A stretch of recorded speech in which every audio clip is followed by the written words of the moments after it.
Bon, salut les amis, j'espère que vous allez tous bien aujourd'hui. Aujourd'hui, c'est le grand jour, c'est le grand jour. Gros match, match numéro 7, sans retour, sans lendemain. Donc, il faut faire la business, il faut faire le boulot. Euh, je vais diviser mon intervention en deux volets. OK? Excusez-moi, il y a ma soeur qui est dans le coin. Elle va un peu perturber la séance, mais on lui en veut pas trop, OK? C'est la famille. N'est-ce pas? C'est la famille. Elle est à la piole, donc c'est plutôt nous qui allons déranger. Donc c'est ça. Donc je vais diviser mon intervention en deux volets. Le premier volet, ça va être de parler un peu de faire un petit récapitulatif, de faire un petit débrief du match numéro 6. Pas grand-chose comme débrief, juste donner mon opinion sur ce qui s'est passé rapidement. Et ensuite, aller du côté du match de ce soir qui est critique et qui est final. Il n'y a y a pas de lendemain sur ce match-là. Donc, le résultat doit être sans appel, une victoire inéquivoque. Maintenant, tout ce que j'aimerais dire, c'est que la raison pour laquelle je divise ça en deux volets, c'est parce que le premier volet, le premier volet, c'est là où je veux aborder les aspects négatifs de ce qu'on a vu et de ce qui nous attend. Et le deuxième volet, comme c'est le match de ce soir, c'est parler des prédictions, puis de ce que ça va nous prendre pour gagner le match de ce soir. Je veux que ce soit un peu plus positif, évidemment. Il faut que ce soit positif. Il ne faut pas qu'il y ait de négatif. Il faut donner des ondes positives au match numéro 7 et pousser le Canadien. Donc, on va rien mettre de négatif là-dedans. Donc, si on commence par parler, ben, on va pas commencer, je vais diviser ça en deux. Donc, cette émission, précisément, c'est pour faire un peu le débrief. Tout ce que j'aimerais dire, c'est que là, actuellement, on assiste à la plus belle compétition entre deux gardiens, au plus beau match entre deux gardiens, Dobeš et Vasilevski. Donc, tout ce que je peux dire, c'est que les gars, la seule chose qu'il y a ici, c'est qu'on ne peut rien reprocher à aucun des deux gardiens. Les deux font la job. Les deux font la job. Donc, ce qui incombe aux autres, c'est de marquer en fait. C'est maintenant la job des attaquants, des défenseurs, des équipes adverses de réussir à marquer sur ces gardiens-là. Parce que actuellement, ces deux gardiens-là sont dans leur zone. Ils voient tout ce qui se passe. Quand ils voient la rondelle, ils font les arrêts. Et même quand ils ne voient pas la rondelle, ils font les arrêts quand même. Donc, c'est aux équipes adverses, à chacune des deux équipes, le Canadien de Montréal et le Lightning de Tampa Bay, de persister et de faire tout ce qu'ils peuvent, d'insister pour toujours cogner à la porte et de réussir à trouver les trous pour pouvoir faire en sorte à ce que cette rondelle passe de l'autre côté de la ligne des buts. C'est aussi simple que ça. Les deux gardiens sont énormes. Et peu importe ce qui se passe dans cette série, j'aimerais juste dire qu'on ne peut rien enlever à aucun des deux gardiens.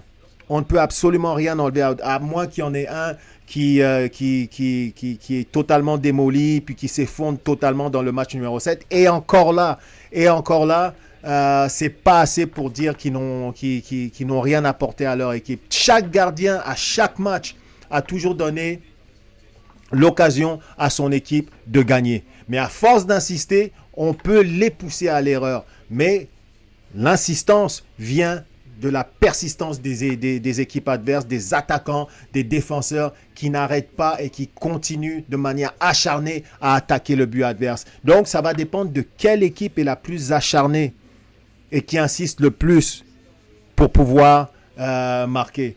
Parce que la confrontation entre les deux gardiens, le duel auquel on assiste entre ces deux gardiens est historique, c'est mémorable. De mémoire d'homme, sincèrement, ça fait longtemps que j'ai pas vu ça. Et lorsqu'on regarde ça sous cet angle, et je l'ai dit encore, c'est ici que je vais apporter un peu les aspects négatifs de la chose. On entend encore une fois Cole Caulfield, je le dis et je le redis, le Canadien ne peut pas quand même, c'est-à-dire actuellement, Ce que le Canadien est en train d'accomplir sans son premier trio et sans l'impact des Cole Caulfield de ce monde qui a quand même marqué 51 buts, c'est pas négligeable, qui a quand même marqué 51 buts durant toute la saison, est absolument incroyable. Sans son premier trio, avec un deuxième trio qui est plus ou moins présent, on sait que bon, il y a Demidov qui s'est quand même un peu réveillé lors du dernier match. Il a mis son empreinte sur le match et on a aimé ça. Il était là physiquement, il était là techniquement, tactiquement, il était là à tous les niveaux. On a senti sa présence. Cole Caulfield, plus ou moins. Encore une fois, il a été plus invisible que présent. Donc, il faut toujours se poser des questions sur Cole Caulfield. Et je vous le dis, si par malheur, parce qu'on ne veut pas que ça se passe, évidemment, on est des supporters du Canadien, on n'aimerait pas que ça se passe. Si par malheur, le Canadien se met à perdre, les gars, on va avoir une autre genre de discussion par rapport à Cole Caulfield. C'est bien beau de donner de l'amour, etc. Il faut le pousser, il ne faut pas, il est blessé, etc. Et ceci, cela. Mais toujours est-il que sur la patinoire, il n'apporte pas grand-chose à l'équipe. Donc, il va falloir trouver une solution dans son cas. Je sais que, ok, peut-être psychologiquement, dans la tête des joueurs adverses, il prend de l'espace et il faut absolument qu'il y ait quelqu'un, puis qu'on porte attention à Cole Caulfield parce qu'on sait qu'il est dangereux puis qu'il peut exploser à n'importe quel moment. Est-ce que c'est suffisant d'attirer l'attention sur l'équipe adverse et puis de créer peut-être un peu d'espace pour les autres joueurs pour justifier le fait que Cole Caulfield, il est là? Peu importe si il marque des buts. Donc, moi, ce que je dis, c'est que actuellement, même si on voit ça de cette manière-là, le premier trio ne produit pas plus.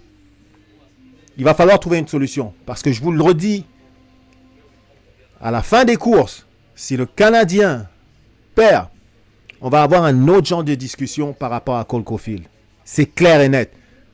On a beau être gentil, on a beau être compréhensif envers lui, on va avoir un autre genre de discussion avec Cole Caulfield. On va avoir un autre genre de discussion avec la production du premier trio. Parce que de l'autre côté, le premier trio, il fonctionne quand même.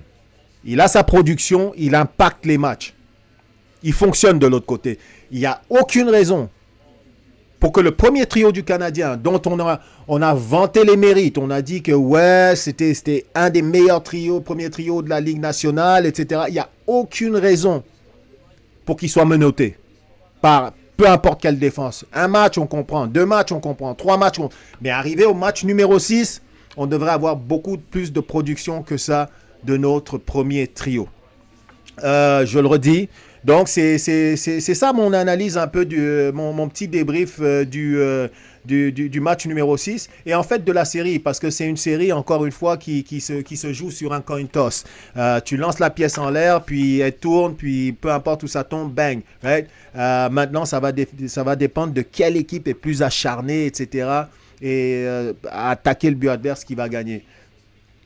Donc, c'est ça, les gars. Laissez-moi savoir ce que vous avez pensé, ce que vous avez pensé du match numéro 6 et aussi de la fameuse, du fameux impact de Cole Caulfield.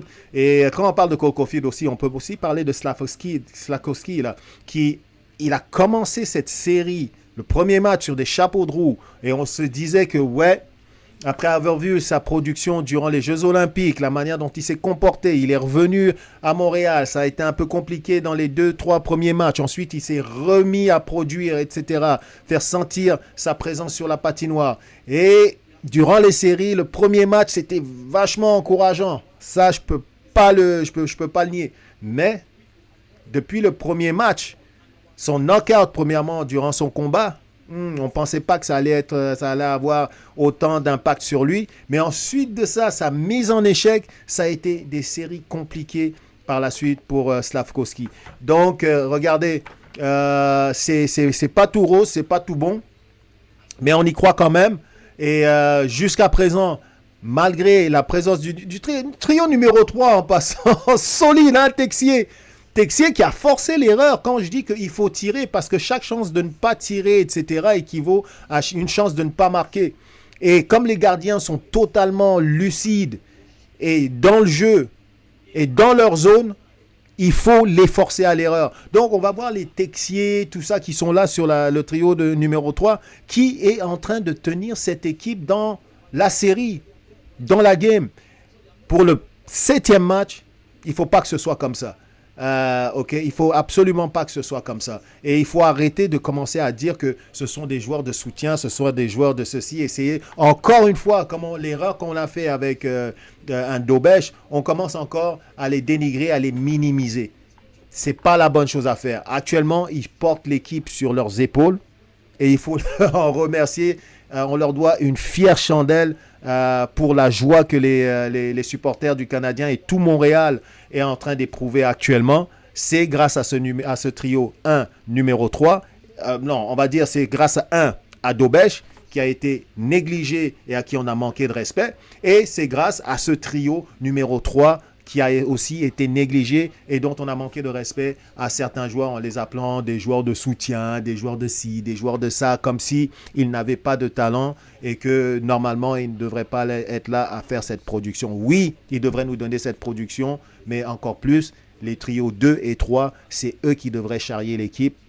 Ça, j'en conviens, et pas forcément le trio numéro 3. Donc, sur ce, les gars, salut, et on se retrouve tout de suite après la pause pour parler du match numéro 7. Mais on va essayer d'y être un peu plus positif cette fois. J'avoue que je n'ai pas été quand même trop négatif. Ok? Vous êtes d'accord avec moi? On est bon. Donc, salut. Et puis, n'oubliez pas, si vous avez apprécié le contenu, inscrivez-vous et puis envoyez-nous des likes. Et aussi, merci pour soutenir la chaîne. C'est grandement apprécié. On vous remercie. À tantôt.